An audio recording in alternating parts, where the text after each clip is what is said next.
இன்றைக்கி நம்ம பார்க்க போகிற இந்த வீடியோ ஸ்பெஷல் கோதுமை தோசை. இந்த கோதுமை தோசை எப்படி பண்ணலான்னு பார்க்கலாம். நல்லா கிறிஸ்பியாக, அதாவது இது சுகர் பேஷண்ட்டுக்கு ரொம்ப நல்லது. வழக்கம் போல் என்னோட இந்த வீடியோக்குள்ளே போகிறதுக்கு முன்னாடி என்னோடய சேனலுக்கு யாரெல்லாம் புதுசாக வந்திருக்கிறாங்களோ அவங்க என்னோட இந்த வீடியோக்கு கீழே உள்ள ரெட் கலர் பட்டனை கிளிக் பண்ணிக்கோங்க, பெல் பட்டனையும் கிளிக் பண்ணிக்கோங்க.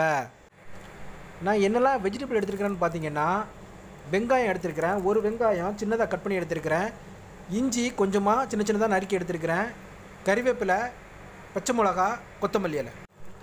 ஒரு பாத்திரத்தில் முதல்ல ஒரு கப்பு கோதுமை மாவு எடுத்துருக்கிறேன். இந்த கப்புக்கு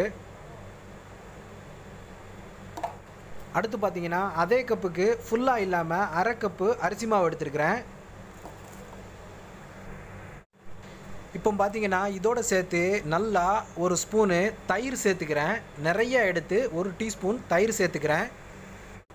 அடுத்து நம்ம இதோட நறுக்கி வச்சுருந்த வெஜிடபிள்லாம் சேர்த்துக்கலாம். முதல்ல வெங்காயத்தை சேர்த்துக்கலாம். அந்த நறுக்கி வச்சுருந்த வெங்காயத்தை எல்லாத்தையும் சேர்த்துக்கலாம். அப்புறமா பச்சை மிளகா சேர்த்துக்கலாம். நறுக்கி வச்சுருந்த பச்சை மிளகா, நான் 3 பச்சை மிளகா நறுக்கியிருக்கிறேன், அதை சேர்த்துக்கலாம். அப்புறமா இஞ்சி சின்ன சின்ன துண்டாக நான் நறுக்கி வச்சுருக்கிறேன், அதை சேர்த்துக்கிறேன்.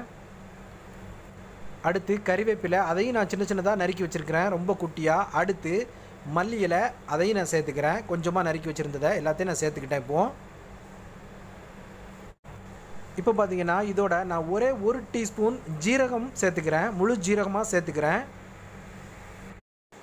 இப்போது இதில் நம்ம தண்ணி சேர்த்துக்கலாம். தண்ணி கொஞ்சம் கொஞ்சமாக சேர்த்து கெட்டியாக இல்லாமல் எந்த அளவுக்கு முடியுமோ ஓரளவுக்கு தண்ணியாகவே நல்லா கரைச்சிக்குங்க.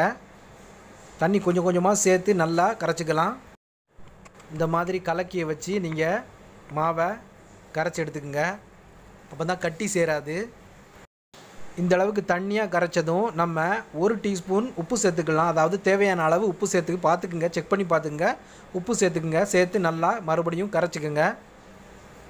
நல்லா தண்ணியாக இருக்கணும், ஓரளவுக்கு கட்டியாக இருக்கக்கூடாது.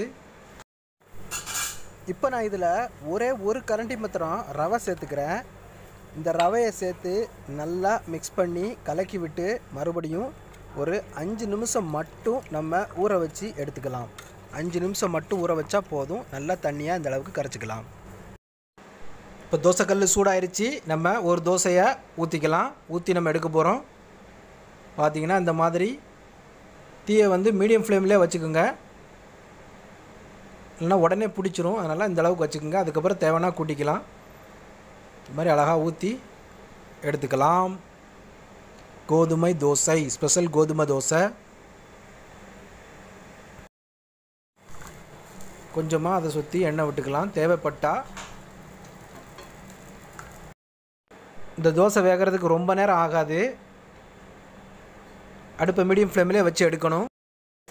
அருமையான ஒரு கோதுமை தோசை ரெடி ஆயிடுச்சு. நல்லா முறுவலாக இருக்குது பாருங்கள், கிறிஸ்பியாக. அவ்வளோதான், ரெடி ஆயிடுச்சு. நீங்களும் இது போல் செஞ்சு சாப்பிட்டு பாருங்கள். ரொம்ப சிம்பிள் மெத்தடு தான், ரொம்ப உடம்புக்கு ஆரோக்கியமானது. இதுபோல் நீங்களும் செஞ்சு சாப்பிட்டு பாருங்கள். என்னோட இந்த வீடியோ உங்களுக்கு பிடிச்சிருந்துச்சுன்னா லைக் பண்ணுங்கள், கமெண்ட் பண்ணுங்கள், உங்கள் ஃப்ரெண்ட்ஸுக்கு ஷேர் பண்ணுங்கள், மறக்காமல் சப்ஸ்கிரைப் பண்ணுங்கள். என்னோட இந்த வீடியோவை பொறுமையோடு வாட்ச் பண்ணதுக்கு மிக்க நன்றி. மீண்டும் SMS ஃபுட் மாஸ்டரோட அடுத்த ஒரு சுவாரஸ்யமான வீடியோவில் நான் உங்களை சந்திக்கிறேன். நன்றி.